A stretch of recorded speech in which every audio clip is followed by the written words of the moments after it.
The 16th letter of the Aleph-bet is the letter Ayin.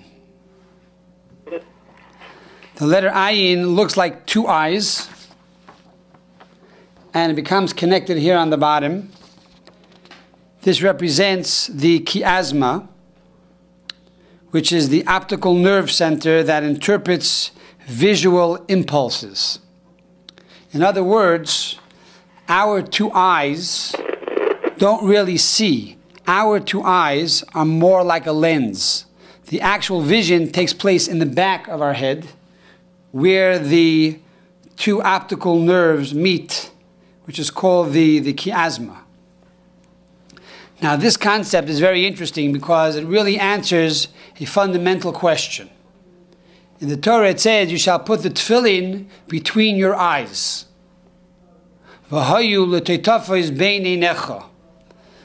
And there are those who mistakenly interpret this to mean that the tefillin should actually be right over here between your eyes.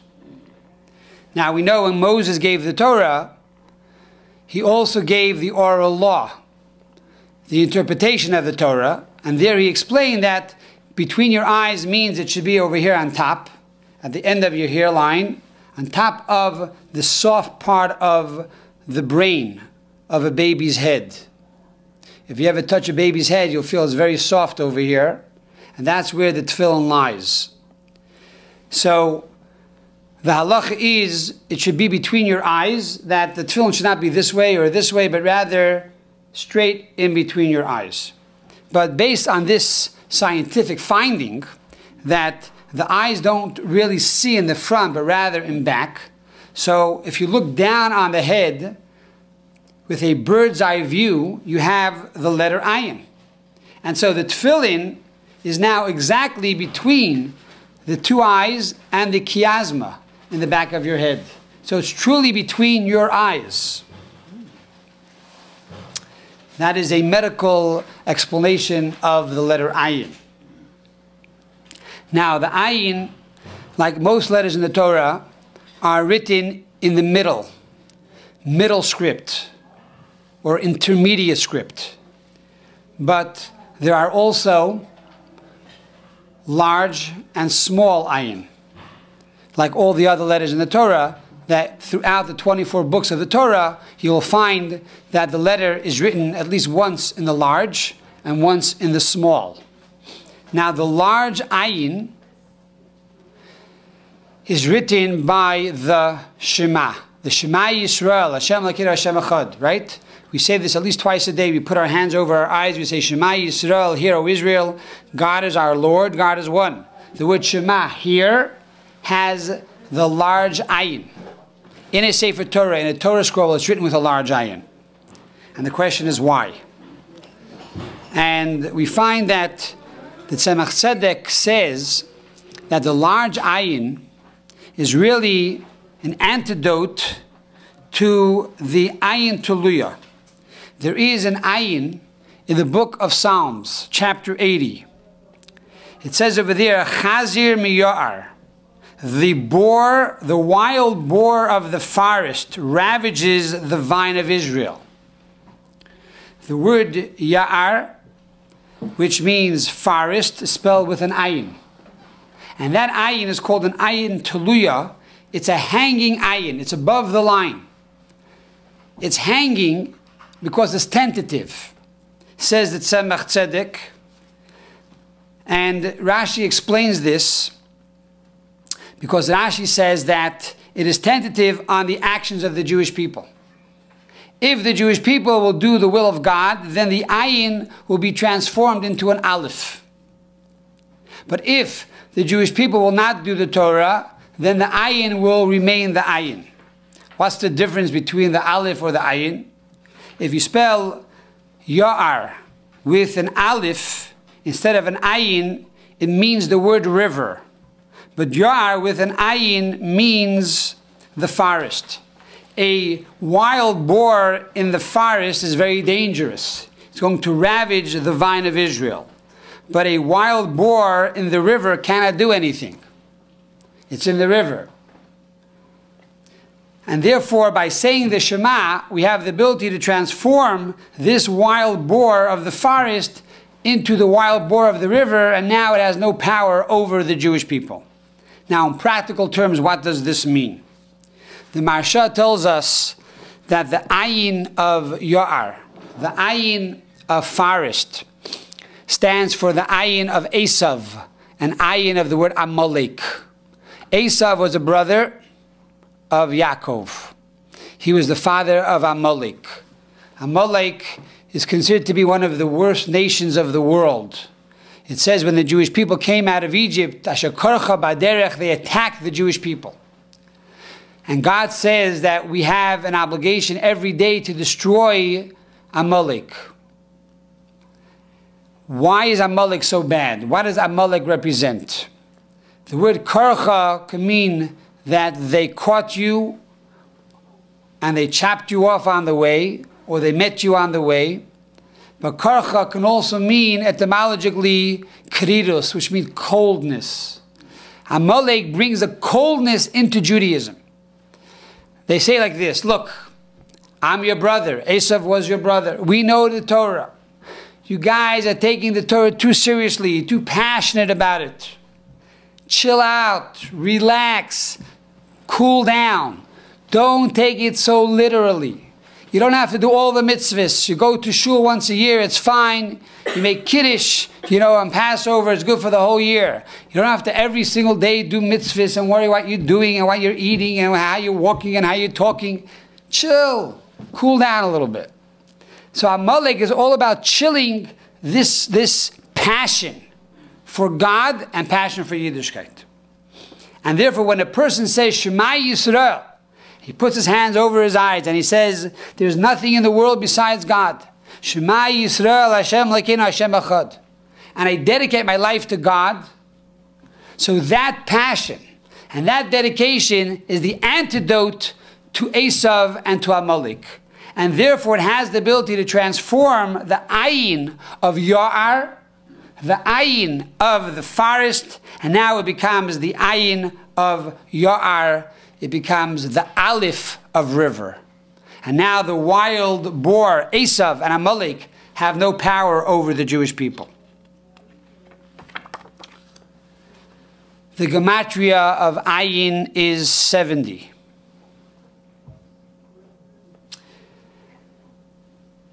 We find that Rabbi Elazar ben Azariah in the Haggadah of Passover says, I am like 70 years old.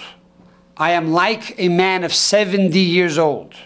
However, I did not yet succeed in proving that one should recite the going out of Egypt at night until Ben Zoma came along and he gave the following homiletic interpretation.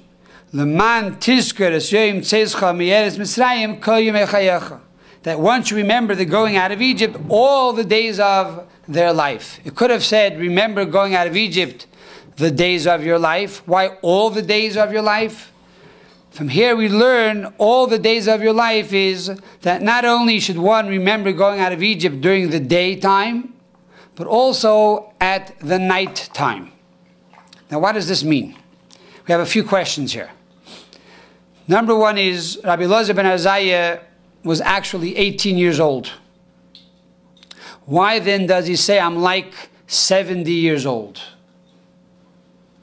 Number two is, the Talmud tells a story that he was appointed the leader of the Torah Academy, the Nasi of the Torah Academy. And he said, I cannot accept until I ask my wife.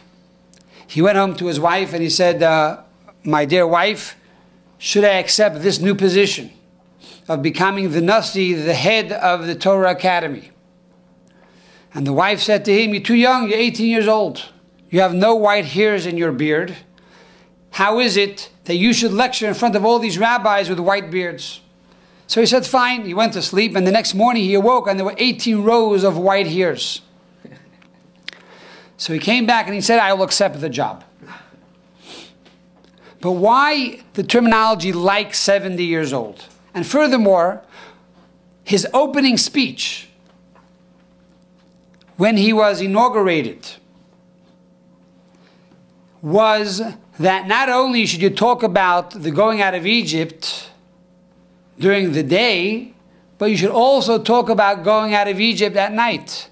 Why was this so important to be his official speech when he accepted leadership as the Nasi, the leader of the Jewish Academy?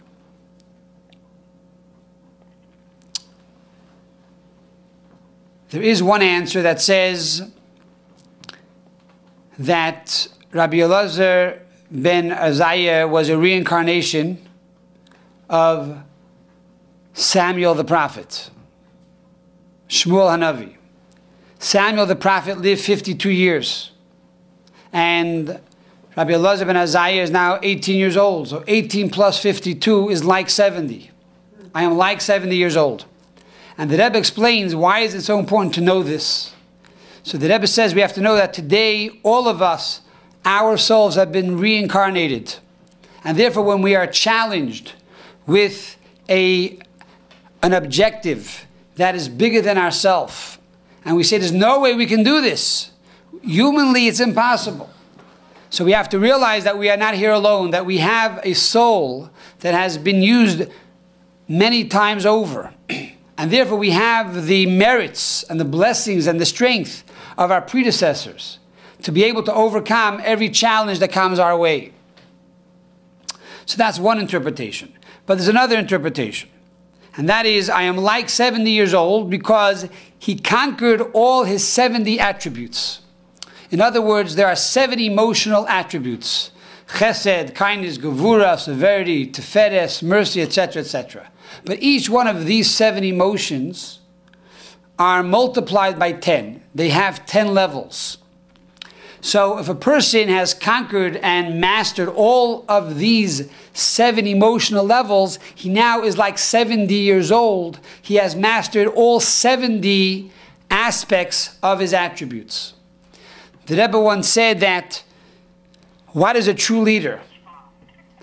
First, a person needs to be a master and a leader over themselves. Then they could be a master and a leader over their family. And then finally they could be a master and leader over the world. And the same is true with Rabbi Elazar ben Azariah. He is stating his credentials. I am like 70 years old. I have already mastered myself, and now I have the ability to come along and teach you. What is the job description of a leader? The job description of a leader is to bring every person to his potential.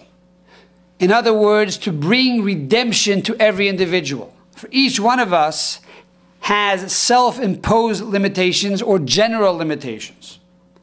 And the job of a leader is to bring out the best of the individual, to allow that individual to transcend their constraints. And so therefore, the first speech that Rabbi Elazar ben Azariah says is, you should know, until now I could not succeed in proving that one should recite going out of Egypt at night, but now I proved it. And he brings a proof from Ben Zoma.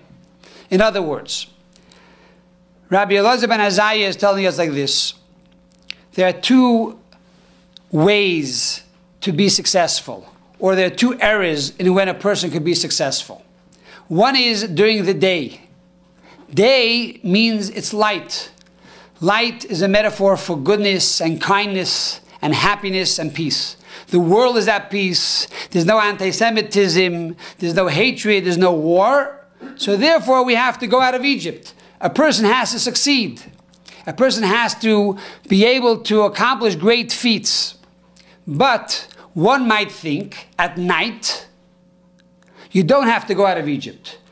At night, at a time of war, at a time of a Holocaust, at the time when there's anti-Semitism in the world, then we have to worry about survival. We have to worry about ourselves as a human being and our family to make sure we have the essentials of food and protection, and then we have fulfilled our obligations. We don't have to go out of Egypt. We are not responsible or obligated to really aspire and go higher and acquire new levels of understanding and new levels of commitment and new levels of accomplishment. So comes Rabbi Elazar ben Azariah and says, as a leader, I'm telling you that even at night, even when a person has difficulties in his life, things are not going perfect the way he wanted it to. There's a flaw, there's a darkness, there's an imperfection, something went wrong. Still in all, there is no excuse. We still have the obligation and we have the strength through reincarnation to be able to truly be successful, even in the darkest part of the night. And this is true for an individual, and of course this is true as a nation, that we as the Jewish nation, even in the darkest parts of history, have the obligation to become true liberated individuals, to truly to succeed and go out of our limitations. And the proof is from the Rambam himself. The Rambam lived 70 years. The last years of his life he lived in Egypt. Egypt etymologically means borders and constraints. And there in Egypt he wrote his magna opus, perhaps one of the greatest works in all of Jewish history, which is the 14 books of code, as we know today, the Yara Chazaka, the Mishnah Torah of the Rambam. So we see the Rambam in Egypt had difficulties, had darkness, had to work as a doctor from morning till at night, and yet he found time to study Torah. He found time to put together this magnificent work. And so therefore, the letter Ayin reminds us that we too have the obligation to see what our potential is and to make that potential into a reality, to become a leader over ourselves and then become an inspiration to the rest of the world. The meaning of the letter Ayin is Ayin. Ayin means eyes. Eyes that see. We say that you cannot compare hearing to seeing or seeing to hearing. When you hear something, it could be true, it cannot be true. But when you see it with your own eyes, nothing in the world can change your opinion. Seeing is believing. And so, that is also the connection with the number 16. Ayin is the 16th letter in the alphabet, in the Aleph-bet, because 16 in Kabbalah is the number of connection. When you see something, you are truly connected with the object that you see. So Ayin means eyes, and Ayin also can mean Ezer, which means support. That God is my support. Elazar ben Azariah. Elazar means Kael Ezer. God is my salvation. And the son of Azariah, again, God is the salvation. So Ayin means to see the truth, to see your potential, and at the same time to see and realize that who is the one that will give you your salvation? Who is the one that will give you the strength to overcome all of these difficulties of the darkness of the night, of your personal Egypt? That comes from God himself. And when you see that God is there with you together, then there's no challenge that is too big, there's no mountain that is too large, and there's no difficulty that is too hard. And with the Ayin, we have the ability to say, Shema Yisrael, Hashem Elokeinu, Hashem Echad.